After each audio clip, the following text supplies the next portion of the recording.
In today's video, I'm gonna show you how to add a video clip to a video on Google Vids. First, open up your project inside Google Vids, and once you're on the timeline, move the playhead to where you want the new clip to appear. Then next in the right menu, you can click on Uploads and choose the video directly from your Google Drive, or you can also drag the video clip directly from your File Explorer to your canvas. So you can actually drag and drop the clip onto the timeline, and your video will automatically upload to the project.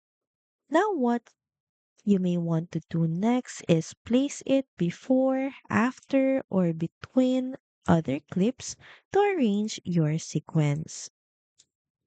You can also trim edges, split sections, or resize it to match your timing perfectly.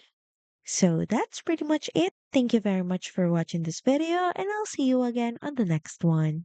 Bye!